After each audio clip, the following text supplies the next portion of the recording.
नमस्कार प्रिय दर्शकों, आज एक बार फिर आप सभी के सामने एक त्रिया चरित्र की ज्ञानवर्धक कहानी लेकर हाजिर हुए हैं। दर्शकों, आज की ये कहानी त्रिया चरित्र की एक ज्ञानवर्धक कहानी है। आज की इस कहानी में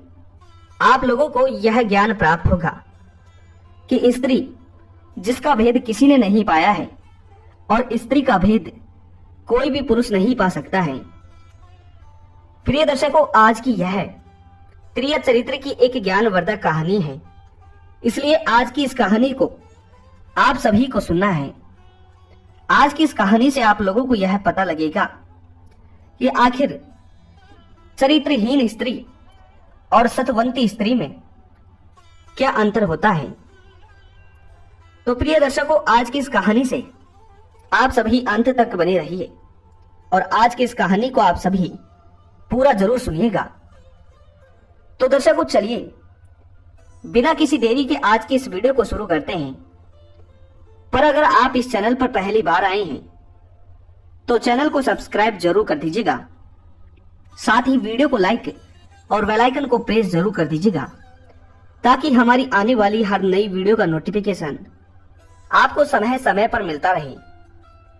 दर्शकों, अगर हो सके तो आज की इस छोटी सी त्रिया चरित्र की ज्ञानवर्धक कहानी को अपने मित्र बंधुओं तक जरूर शेयर कर दीजिएगा ताकि उन्हें भी इस त्रिया चरित्र की ज्ञानवर्धक कहानी का लाभ प्राप्त हो सके। तो दर्शकों, चलिए बिना आपका ज्यादा समय व्यर्थ करते हुए आज की इस त्रिया चरित्र की ज्ञानवर्धक कहानी को शुरू करते हैं। प्रिय दर्शकों, प्राचीन समय की बात है। किसी एक नगर के बीच में होकर एक संत जा रहे होते हैं। वह संत एक लंबी यात्रा के लिए जा रहे होते हैं और चलते चलते उन्हें शाम हो जाती है, रात ढलने लगती है और जिस रास्ते वह संत जा रहे थे उस ही रास्ते होकर एक बुनकर और उसकी पत्नी आ रहे थे। प्रिय दर्शकों, जैसे ही बीच रास्ते में उस संत का और उस बुनकर और उसकी पत्नी का मिलाप हुआ तो रात ज्यादा हो जाने के कारण वह संत उस बुनकर से कहता है कि हे बालक, मैं एक संत हूं और मैं एक लंबी यात्रा को जा रहा हूं और मुझे चलते चलते रात्रि हो चुकी है। क्या तुम मुझे अपने घर में शरण दे सकते हो? क्योंकि अब रात ज्यादा हो चुकी है और मुझे रात निकालने के लिए कोई स्थान चाहिए। अगर तुम मुझे अपने घर में शरण दे दो तो मैं आपके घर में रुककर रात गुजार लूंगा और सुबह उठते ही सूर्य की पहली किरण देखते ही मैं यहां से चले जाऊंगा। प्रिय दर्शकों, उसके बाद में जैसे ही उस संत ने उस बुनकर से यह बात बोली तो बुनकर ने संत की यह बात सुनकर बहुत प्रसन्न हुआ। बुनकर संत से कहने लगा कि हे संत महाराज, आप अगर बोल ही रहे हैं तो आप मेरे घर में रुककर रात गुजार सकते हैं और जब आपकी इच्छा हो तब आप सुबह जा सकते हैं। प्रिय दर्शकों, उसके बाद में वह बुनकर अपनी पत्नी से कहता है कि हे प्रिय, तुम इन संत महाराज जी को घर लेकर चलो और तब तक मैं दूसरे गांव में जाकर मदिरा पान पी कर आता हूं और तुम तब तक संत महाराज जी को घर ले जाकर इन्हें भोजन ग्रहण करवाओ। प्रिय दर्शकों, उसके बाद में वह बुनकर अपनी पत्नी को यह आदेश देकर दूसरे गांव की तरफ मदिरा पीने के लिए चले जाता है और वह बुनकर की पत्नी उन संत को अपने घर ले जाकर बिठा देती है और अपने घर का कार्य जल्दी जल्दी करने लगती है और उन संत महाराज जी को जल्दी जल्दी भोजन बनाने लगती है और सोचने लगती है कि मैं इन संत महाराज जी को जल्दी जल्दी भोजन बनाकर अपने पति के अलावा अपने प्रेमी मित्र से मिलने जाऊंगी, क्योंकि मेरे पति अभी दूसरे गांव में मदिरा पीने के लिए गए हैं और उन्हें आते आते बहुत समय लग जाएगा। तब तक मैं इन संत महाराज जी को भोजन खिलाकर और मेरे प्रेमी मित्र के यहाँ मिलकर आऊंगी। प्रिय दर्शकों, कहा जाता है कि जिस दिन आसमान में घने बादल छाए हों और धरती पर अंधेरा छाया हो, वह दिन चरित्रहीन स्त्रियों के लिए उनका मन का होता है। प्रिय दर्शकों, उसके बाद में बुनकर की वह पत्नी घर का सारा काम काज कर और जल्दी जल्दी भोजन बनाकर और अच्छे से श्रृंगार कर कर और अपने प्रेमी मित्र से मिलने के लिए घर से चल देती है। दर्शकों, कहा जाता है कि जो स्त्री चरित्रहीन होती है वह अपने पति की मृत्यु, अपने घर वालों की मृत्यु हंसते हंसते देख सकती है, और जो स्त्री चरित्रहीन होती है वह स्त्री अपने पति के अलावा अन्य मर्दों के लिए सजती धजती है और श्रृंगार करती है। प्रिय दर्शकों, उसके बाद में बुनकर की वह पत्नी संत महाराज जी को भोजन कराकर और उन्हें विश्राम करने के लिए लिटाकर और अपने प्रेमी मित्र से मिलने के लिए चल देती है। जैसे ही वह बुनकर की पत्नी आधे रास्ते में पहुंचती है तो उसे शराब में धुत उसका पति आता हुआ दिख जाता है, और जैसे ही बुनकर की पत्नी को शराब में धुत उसका पति आता हुआ दिखता है तो बुनकर की पत्नी जल्दबाजी में हड़बड़ा जाती है और पीछे को तरफ वापस भागने लगती है, और जो उसने श्रृंगार कर रखा था उसे फिर से मिटाने लगती है। परंतु जैसे ही बुनकर की वह पत्नी अपने पति को आते देख पीछे की तरफ वापस आने लगी तो इस पूरी घटना को बुनकर ने देख लिया था, और बुनकर समझ गया था कि मेरी पत्नी अपने किसी प्रेमी मित्र से मिलने के लिए जा रही है। प्रिय दर्शकों, उसके बाद में जो बुनकर था उसने अन्य अपने पड़ोसी लोगों के मुख से अपनी पत्नी के बारे में कई प्रकार की जलील बातें सुन रखी थी, इसलिए उसे यह पता था कि उसकी पत्नी का चक्कर किसी और अन्य मर्द के साथ है। उसके बाद में वह बुनकर अपने घर की तरफ जाता है और बुनकर की वह पत्नी अपने पति से डरकर फिर से लौटकर अपने घर आ जाती है और घर में आकर अपने पूरे श्रृंगार को फिर से मिटा देती है और पहले जैसा ही वेशभूषा पहन लेती है, धारण कर लेती है। प्रिय दर्शकों, उसके बाद में जैसे ही बुनकर नशे में धुत अपने घर आता है तो अपने घर आकर अपनी पत्नी से सवाल जवाब करने लगता है और कहता है कि हे प्रिय, मैंने अभी अभी तुम्हें कहीं जाते हुआ देखा है, तुम कहां जा रही हो? मुझे तुम पर यह शंका है कि तुम मेरे अलावा अन्य किसी पुरुष से मिलने के लिए जाती हो, परंतु तुम मुझसे यह बात छिपा रही हो। प्रिय दर्शकों, जैसे ही बुनकर ने अपनी पत्नी से यह बातें कही तो बुनकर की पत्नी गुस्से में लाल हो गई और बुनकर को कई सारे अपशब्द सुना दिए और उसके नाम से बुलाने लगी। प्रिय दर्शकों, कहते हैं कि जो आदमी दोषी होता है, जो मनुष्य दोषी होता है, उसके घात का भाव उसके शरीर पर ही दिखने लगता है। यानी कि जो आदमी दोषी होता है, जिसने आपके साथ कोई दोष किया हो या फिर वो चोर हो, तो वह आपसे आंखों से आंखें मिलाकर बात नहीं करता है। उसके मुख पर पसीनों का भाव होता है, उसका मुख लाल हो जाता है और इसके कई सारे लक्षण दिखाई देने को मिलते हैं। प्रिय दर्शकों, ऐसे में जैसे ही बुनकर अपनी पत्नी से यह कहता है तो बुनकर की पत्नी गुस्से में लाल हो जाती है और अपने पति को अपशब्द सुना देती है। प्रिय दर्शकों, यह सब बातें जो बुनकर के घर में संत ठहरे हुए थे वे सुन रहे थे और अपनी आंखों से देख भी रहे थे। प्रिय दर्शकों, उसके बाद में बुनकर नशे में धुत अपनी पत्नी से अपशब्द सुनने के बाद में अपनी पत्नी को अपने घर के अंदर ही एक लंबे से पाइप के बांध देता है और बांधने के बाद में वह बुनकर नशे में धुत अपने घर के अंदर जाकर सो जाता है। प्रिय दर्शकों, उसके कुछ समय बाद बुनकर की पत्नी की एक सहेली आती है और वह सहेली एक नाइन होती है। जैसे ही वह नाइन सहेली बुनकर की पत्नी के पास आती है तो बुनकर की पत्नी के पास आकर कहती है कि हे सखी, तुम्हें यहां पर किसने बांधा है। प्रिय दर्शकों, उसके बाद में बुनकर की पत्नी अपनी उस नाइन सहेली को सारी बातें बता देती है। उसके बाद में वह नाइन सहेली बुनकर की पत्नी से कहती है कि हे सखी, तुम्हारा प्रेमी मित्र तुमसे मिलने के लिए जंगल में खड़ा है और तुम उससे मिलने के लिए अभी और इसी ही समय जाओ और उससे मिलकर आओ। प्रिय दर्शकों, उसके बाद में बुनकर की वह पत्नी अपनी सहेली नाइन से कहती है कि हे सहेली,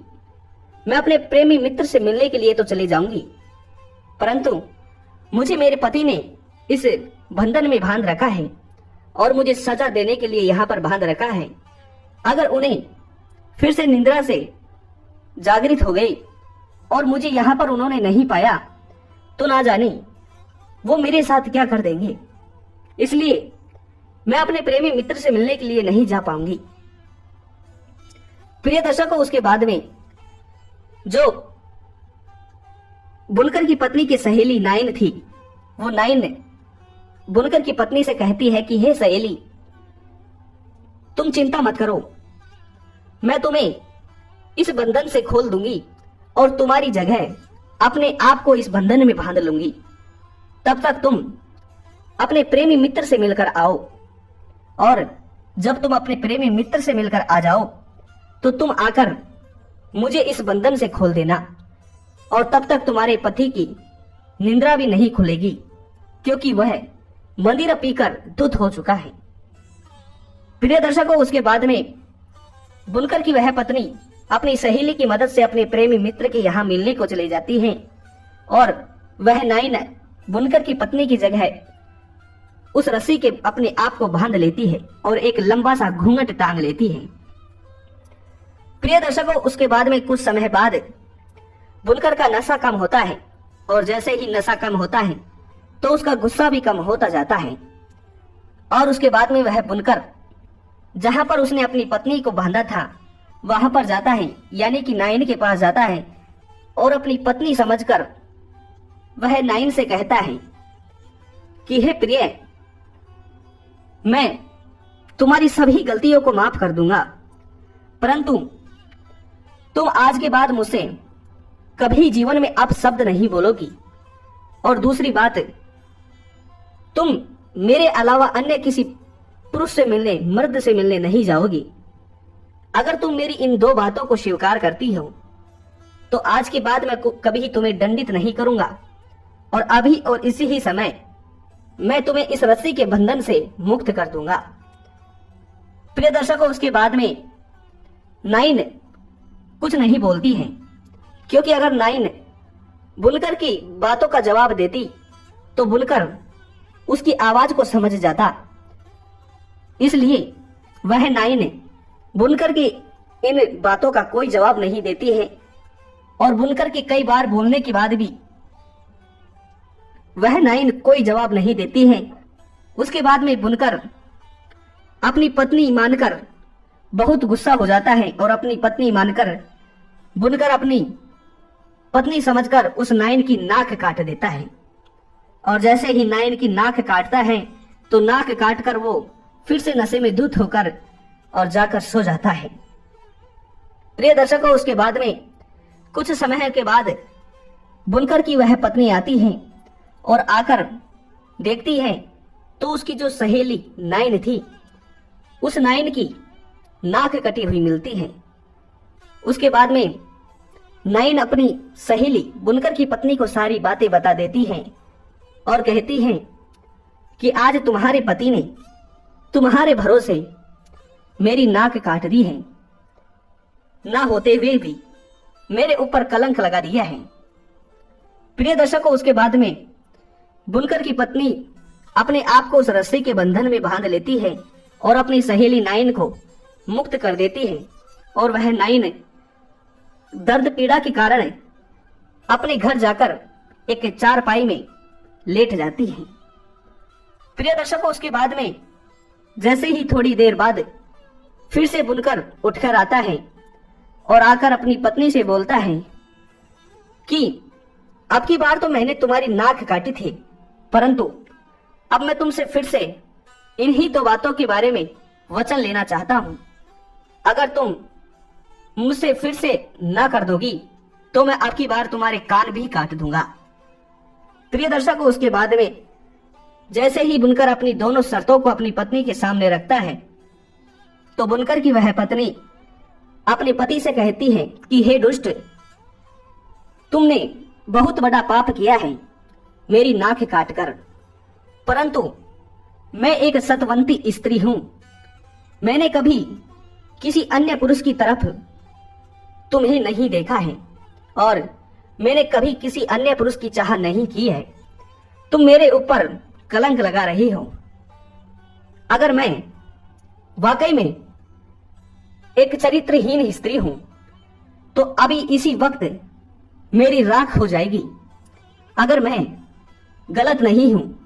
तो मेरी जो नाक तुमने काटी थी वह नाक अभी और इसी ही समय पहले जैसी ही हो जाएगी। प्रिय दर्शकों, उसके बाद में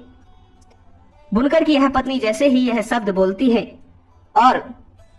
अपने पति से फिर घूंघट उठाकर कहती है कि हे दुष्ट, अब देखो, मैंने बोला था कि अगर मैं वाकई में चरित्रहीन हूं तो अभी और इसी समय मेरी राख हो जाएगी, परंतु अगर मैं चरित्रहीन नहीं हूं तो मेरी नाक जो तुमने काटी थी वो फिर से ठीक हो जाएगी। और ये देख लो, मैं चरित्रहीन नहीं हूं, इसलिए मेरी जो नाक तुमने काटी थी वो फिर से ठीक हो चुकी है। प्रिय दर्शकों, फिर उसके बाद में जैसे ही बुनकर अपनी पत्नी की नाक को देखने लगता है तो वाकई में बुनकर की पत्नी की नाक बुनकर को ठीक मिलती है और धरती में कई सारा रक्त उसे पड़ा मिलता है। प्रिय दर्शकों, उसके बाद में बुनकर इस घटना को एक चमत्कार मानने लगता है, परंतु बुनकर को क्या पता था कि उसकी वह चरित्रहीन पत्नी उसे मूर्ख बना रही है। प्रिय दर्शकों, उसके बाद में बुनकर इस घटना को, इस झूठी घटना को सत्य घटना मानकर और एक चमत्कार मानकर अपनी पत्नी की पूजा करने लगता है, उसे खटिया में बिठाता है। प्रिय दर्शकों, इस सारी घटना को वह संत देख रहे थे। वह सारी रात उस संत की बहुत कठिन तरीके से कटी थी। उसके बाद में जैसे ही सवेरा होता है, जिस नाइन की नाक बुनकर ने काटी थी वह नाइन अपने घर एक चारपाई में पड़ी पड़ी रो रही होती है। उसके बाद वह नाइन यह सोचती है कि आज मेरी नाक को मेरी सहेली के पति बुनकर ने काट दी है, परंतु अब जैसे ही मेरे पति यहां आएंगे और मेरी इस कटी हुई नाक को देखेंगे तो मैं उन्हें क्या जवाब दूंगी। प्रिय दर्शकों, उसके बाद में जो नाइन थी उसने सारी योजना बना ली थी कि इस बुनकर के आरोप को अब मुझे अपने पति के ऊपर थोपना होगा, तभी मैं अपने इस कलंक की सुरक्षा कर सकती हूं। प्रिय दर्शकों, उसके बाद में वह नाइन अपने पति के आते ही खड़ी हो जाती है और जो नाई था, उस नाइन का पति एक राजा के पास पत्थर फोड़ने का कार्य किया करता था। तो जैसे ही नाई आता है और अपनी नाइन से कहता है कि हे भाग्यवान, मैं काम के लिए जा रहा हूं, ऐसा करो तुम मुझे चाकू और छुरी दे दो, परंतु तुम मुझे आज तो छुरी ही दे दो जिससे मैं पत्थरों को फोड़ सकूंगा। प्रिय दर्शकों, उसके बाद में जो नाइन थी वह नाइन जानबूझकर अपने पति को छुरी की जगह चाकू दे देती है और जैसे ही अपने पति को चाकू देती है तो वह नाई अपनी पत्नी की इस बेवकूफी को देखकर गुस्सा हो जाता है और उस चाकू को फेंक कर अपनी पत्नी को फिर से मारता है और कहता है कि तुम मूर्ख हो, मैं तुमसे छुरी मांग रहा हूं। प्रिय दर्शकों, जैसे ही वह नाई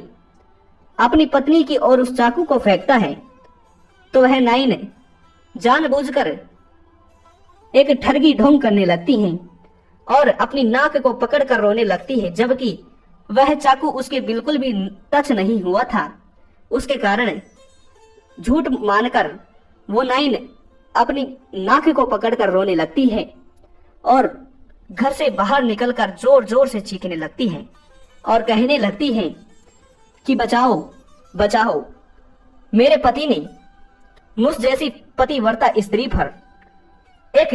नाक काटकर कलंक लगा दिया है और मुझे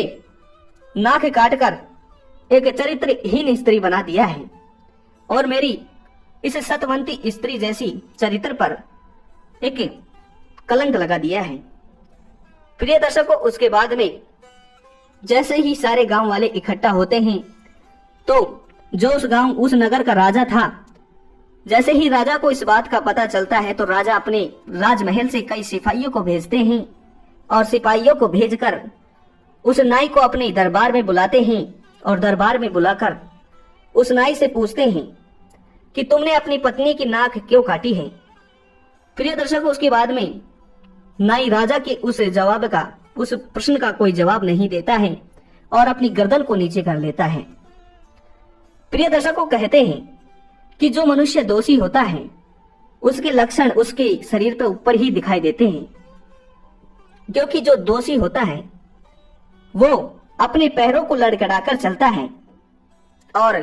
प्रश्न करने वाले व्यक्ति से आंखों से आंखें मिलाकर नहीं देखता है। इसलिए जैसे ही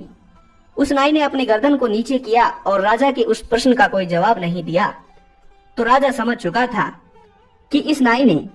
वास्तव में अपनी ही पत्नी की बेबात पर नाक काटी है। प्रिय दर्शकों, उसके बाद में वह राजा उस नाई को सूली पर चढ़ाने का आदेश दे देता है और राजा की वह सिपाही उस नाई को सूली पर चढ़ाने लगते हैं। उसके बाद में थोड़ी ही देर बाद जो संत इस पूरी घटना को देख रहा था वो आ जाता है और वह संत अपनी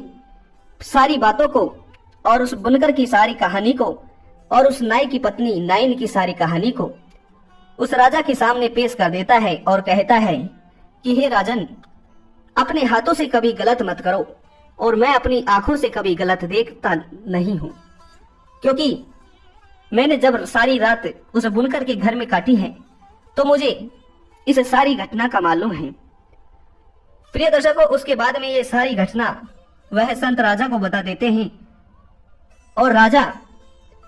उस बुनकर और उसकी पत्नी को अपने यहाँ बुलाते हैं और उस नाइन को भी अपने यहाँ बुलाते हैं। उसके बाद में उस नाई को सूली से छोड़ देते हैं, आजाद कर देते हैं और वह राजा उस बुनकर और उसकी पत्नी के नाक और कान को कटवा देते हैं और उन्हें छोड़ देते हैं। प्रिय दर्शकों, कहा जाता है कि जो साधु, रोगी, बालक और ब्राह्मण होते हैं ये चारों वध के योग्य नहीं होते हैं, इसलिए कभी इनका वध नहीं करना चाहिए। प्रिय दर्शकों, उसके बाद में वह बुनकर अपनी चरित्रहीन स्त्री के कारण अपने आप को एक गलती का भागीदार बना लेता है। प्रिय दर्शकों, इस प्रकार इस चरित्र की कहानी को आज तक कोई भी नहीं समझ पाया है। स्त्रियों का भेद आज तक स्वयं ब्रह्मा जी भी नहीं समझ पाए हैं। प्रिय दर्शकों, इसलिए आज की यह कहानी आप सभी को कैसी लगी कमेंट बॉक्स में जरूर बताएं और वीडियो पसंद आई हो तो वीडियो को लाइक जरूर करें और चैनल को सब्सक्राइब जरूर करें। मिलते हैं अगली वीडियो में। धन्यवाद।